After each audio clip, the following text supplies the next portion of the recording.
Indus valley civilisation, ये 7th century old civilisation है। 1921 में जब खुदाई हुई थी, जब हड़प्पा सभ्यता डिस्कवर्ड हुई थी हड़प्पा, ये इंडस के बैंक्स पर सिचुएटेड है। और मोहनजोदड़ो भी है, वो भी इंडस के बैंक्स पर, मतलब कि किनारों पर सिचुएटेड है।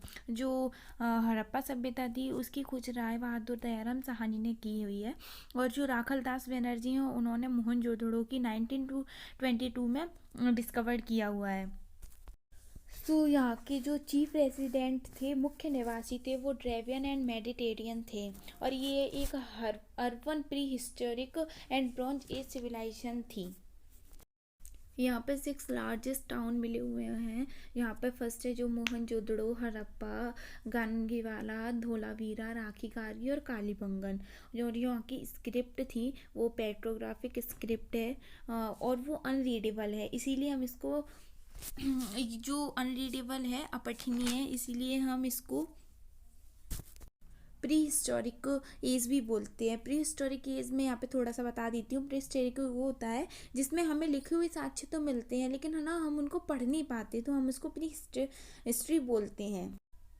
और जो यहाँ पे ये स्क्रिप्ट मिली हुई है उसे हम राइट टू लेफ्ट राइट लिखते हैं, या फिर हम उसे हाँ, मैंने बोला जो पढ़ तो सकते नहीं है तो हम उसे लिख ही सकते हैं, तो हम उसे राइट टू लेफ्ट लिखते हैं। और जो इसकी मेजर साइट्स हैं वो हड़प्पा है, मोहनजोदड़ो है, चोहुंदड़ो है, कालीबंगन है, कोटडिगी है, रंगपुर है और लोथल है। ये इसकी कुछ मेजर साइट्स हैं।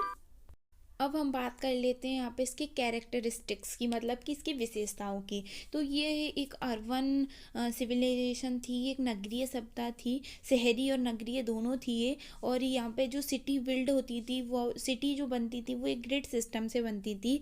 और यहाँ पे जो देख सकते हैं आप इस इमेज में, आप ये मोहनजोदड़ो का कुछ, मतलब कि अब यहाँ पे सिर्फ और सिर्फ एविडेंस रह गए हैं, यहाँ पे कुछ भी दिखता नहीं है। अब पता नहीं है वो सभ्यता पानी के वजह से समाप्त हुई या फिर वो फ्लड के वजह से, पता उसका कुछ अभी पता नहीं पड़ा है। सब साइंटिस्ट अपनी अपनी राय बोलते हैं। और यहाँ पे स्ट्रीमलाइन्ड ड्रेनेज सिस्टम भी बहुत अच्छा हुआ करता था। सोचो कि 4,500 पुरानी सभ्यता, वहाँ पे इतना अच्छे से वहाँ पे फ्रेश टॉयलेट हुआ करते थे, वहाँ पे एक ड्रेनेज भी बहुत अच्छा हुआ करता था।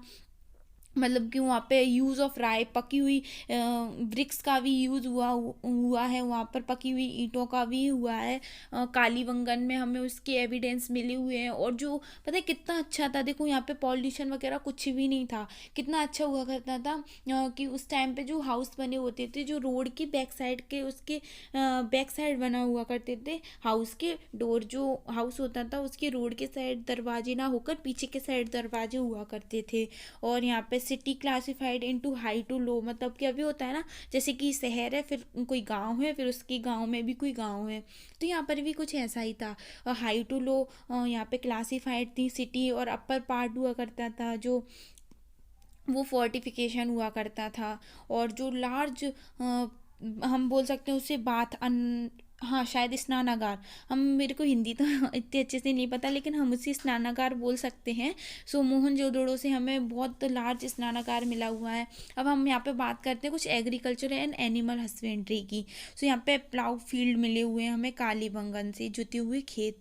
और जो मेजर क्रॉप होती थी वहाँ की, वो बीट एंड बार्ले थी, मतलब कि गेहूँ और जौ। और हमें यहाँ पे की ब्रॉन्ज डांसिंग आइडियल भी मिली हुई है, एक ब्रॉन्ज एज की आइडियल हमें नचती हुई कांसी की एक मूर्ति भी मिली हुई है। वहाँ पे कांसी के ब्रॉन्ज के बहुत सारे एविडेंस मिले हैं, इसीलिए हम उसको ब्रॉन्ज एज सिविलाइजेशन भी बोलते हैं।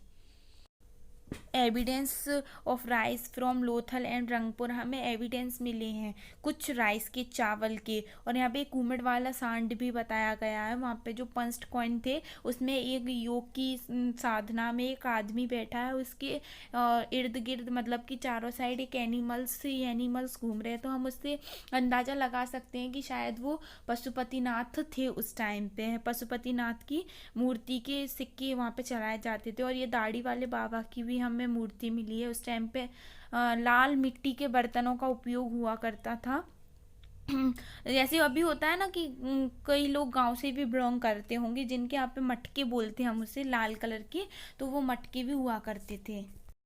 बताया जाता है हमारे आर्कोलॉजिस्ट के द्वारा कि यहाँ की ना लाइफ स्टाइल थी, जीवन शैली वो भी बहुत अच्छी हुआ करती थी। यहाँ पे यहाँ पे ये लोग कॉटन एंड वूलन के क्लॉथ्स यूज़ करते थे, और एंटरटेनमेंट के लिए यहाँ पर हंटिंग, मतलब कि हंटिंग और गैदरिंग बहुत हुआ करती थी। और यहाँ पे जो स्वीट थी इनकी, फेमस स्वीट, उसे हनी बताते हैं। और यहाँ पे तलवार वगैरह, मतलब कि कोई एविडेंस नहीं मिले। पता है, जब हमारी ये अभी हम लोग जी रहे हैं ना ये, तो जब ये सभ्यता भी खत्म हो जाएगी, जब कोई नई सभ्यता का उदय होगा तब पता पड़ेगा नहीं भैया ये लोग तो बहुत ही ज़्यादा, अभी पता है अपने यहाँ कितने सारे जो स्वॉर्ड वगैरह हैं, अपने यहाँ वेपन्स हैं, उनके कितने सारे एविडेंस मिलेंगे उस वाली सभ्यता को, जब कोई नई सभ्यता का उदय होगा। क्योंकि अपने यहाँ तो बहुत है, लेकिन उस टाइम पे ऐसा कुछ भी नहीं था कि लड़ाई झगड़े हुआ करते होंगे। वहाँ पे सब ऐसा ही था। वहाँ पे ट्रेड भी बहुत अच्छा हुआ करता था, ट्रेड के बारे में भी बहुत अच्छा बताया गया है। वहाँ पे मोहर प्रयोग होती थी, जस्ट अपने यहाँ पे जैसे रुपया चलता है ना, पैसे रुपये चलते हैं, उस टाइम पे मोहर चलती थी। और जो यूनिट, हम उसे यूनिट मेज़र करते थे, वो लोग वो 16 रेशियो करते थे। और फॉरेन ट्रेड भी होता था। अगर रिलीजियस में इनकी बात की जाए तो ये सिर्फ और सिर्फ मदर गॉडेस वर्शिप की पूजा करते थे और नेचर भी की करते थे। थैंक यू गाइस, अगर पसंद आए तो लाइक करें, सब्सक्राइब